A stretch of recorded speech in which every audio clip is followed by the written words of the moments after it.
మళ్ళీ ఆయననే పిలిచి మళ్ళీ టికెట్ ఇచ్చారు అంటే ఏం చెప్పదలుచుకున్నారు జగన్మోహన్ రెడ్డి గారు? అంటే మళ్ళీ అవినాష్ రెడ్డి గెలవాలి, అధికారాన్ని వాడుకొని తప్పించుకోవాలి, మళ్ళీ వీళ్ళే చట్టసభలకు వెళ్ళాలా? ఇది అన్యాయం కాదా? ఇదే రాజశేఖర రెడ్డి బిడ్డ జగన్మోహన్ రెడ్డి గారి కోసం 3200 కిలోమీటర్లు పాదయాత్ర చేసింది. కానీ ఇదే జగన్మోహన్ రెడ్డి, ఇదే రాజశేఖర రెడ్డి బిడ్డ ఈరోజు జగన్మోహన్ రెడ్డి గారికి ఎదురు నిలబడి అంది అంటే ఎందుకు నిలబడింది? ఎందుకంటే ఈరోజు అన్యాయం జరుగుతుంది కాబట్టి. అంత అధికారం ఇస్తే ప్రజల అధికారాన్ని దేనికి వాడుతున్నాడు జగన్మోహన్ రెడ్డి గారు? బీజేపీకి తప్పుగా వ్యవహరించడానికి వాడుతున్నారు, హంతకులు కాపాడుకోవడం కోసం వాడుతున్నారు. ప్రజల కోసం ఎవరు వాడుతున్నారు? ఎక్కడ వాడుతున్నారు? ప్రజల కోసం ప్రత్యేక హోదా పనంగా పెట్టారు. ప్రజల కోసం అయితే రాజధాని కట్టేవాళ్ళు, ప్రజల కోసం అయితే కడప స్టీల్ ఫ్యాక్టరీ కట్టేవాళ్ళు. ఈ అధికారం ఇస్తే మీరు అధికారం వాడుకుంటున్నది ఎందుకు? అన్యాయం చేయడానికా? హంతకులను కాపాడడం కోసమా? ఇది అన్యాయం కాబట్టి రాజశేఖర రెడ్డి బిడ్డ ధైర్యం చేసి ఈ న్యాయం జరగలేదు. అధికారం వాడి అధికారం అట్టేసి ఒక హంతకుల్ని కాపాడాలని చూస్తుంటే నిస్సహాయంగా చూసిన రోజులున్నాయి, గమ్మన ఏడ్చుకున్న రోజులున్నాయి. కానీ ఈ రోజు అవకాశం వచ్చింది. న్యాయం పక్షాన నిలబడండి, న్యాయాన్ని గెలిపించండి. నేరాన్ని గెలిపిస్తే అసలు ఇక ప్రపంచంలో న్యాయమే లేనట్టు అవుతుంది. వివేకానంద రెడ్డి బిడ్డ ఎక్కని మెట్టు లేదు, తట్టని తలుపు లేదు న్యాయం కోసం. ఒక్కసారి మనసు పెట్టి ఆలోచన చేయండి. మనం మనుషులమా లేకపోతే మృగాలము? మనం ఒక్కసారి నిర్ణయించుకొని ఓటేయండి. నేనైతే రాజశేఖర రెడ్డి బిడ్డనన్నా, పులి కడుపున పులే పుడుతుంది, దేనికి భయపడేది కాదు రాజశేఖర రెడ్డి బిడ్డ. అన్యాయం జరుగుతుంటే సహించి చూస్తూ ఊరుకునేది కూడా కాదు రాజశేఖర రెడ్డి బిడ్డ. అందుకే ఈ రోజు రాజశేఖర రెడ్డి బిడ్డ ధైర్యం చేసి పోటీ చేస్తుంది. మళ్ళీ చెప్తున్నా, నేను రాజశేఖర రెడ్డి బిడ్డను, నన్ను ఆశీర్వదించండి, రాజశేఖర రెడ్డి బిడ్డను గెలిపించండి.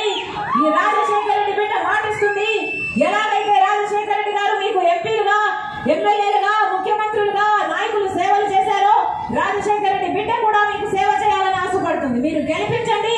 మీ ఎంపీగా, మీ బిడ్డనైతా, మీ బలమైతా, మీ గొంతైతా మీకోసం కొట్లాడతా. రాజశేఖర రెడ్డి బిడ్డను మీరు గెలిపించండి, మీరు గెలిపించండి. మీ మధ్యనే బతుకుతా, ఈ గడ్డకే నా జీవితాన్ని అంకితం చేస్తా. మళ్ళీ చెప్తున్నా, రాజశేఖర రెడ్డి గారిని మీరు ఆశీర్వదించారు, వివేకానంద రెడ్డి గారిని మీరు ఆశీర్వదించారు. వాళ్లకు మీకు సేవ చేసుకునే అవకాశం ఇచ్చారు. రాజశేఖర రెడ్డి బిడ్డకు కూడా మీకు ఎంపీగా సేవ చేసుకునే అవకాశం ఇవ్వమని రాజశేఖర రెడ్డి బిడ్డ మనస్ఫూర్తిగా ప్రార్థిస్తుంది. అంతేకాదు, ఈసారి కాంగ్రెస్ పార్టీ అధికారంలోకి వస్తుంది కేంద్రంలో. మీరు ఎంపీగా నన్ను గెలిపించండి, కేంద్ర మంత్రి అవుతుంది రాజశేఖర రెడ్డి బిడ్డ. ప్రత్యేక హోదా అయినా, కడప స్టీల్ ఫ్యాక్టరీ అయినా, రాజధాని అయినా, వీటన్నింటిలో రాజశేఖర రెడ్డి బిడ్డ పాత్ర ఉంటుంది.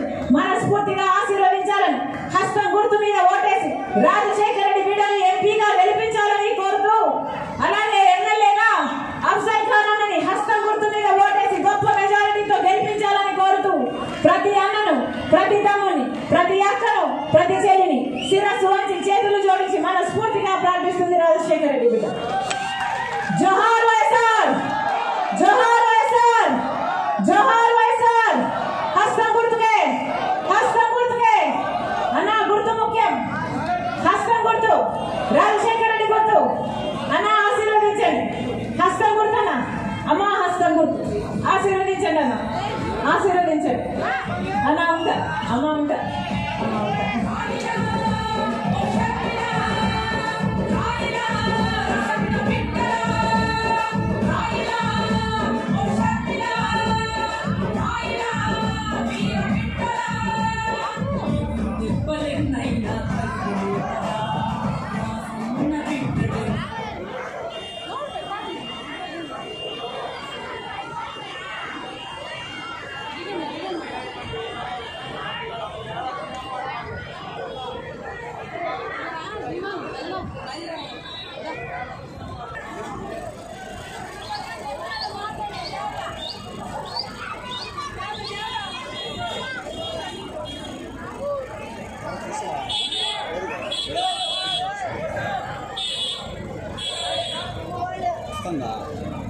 ఈ కెమెరామ్యాన్ అడ్డం వస్తున్నాడు.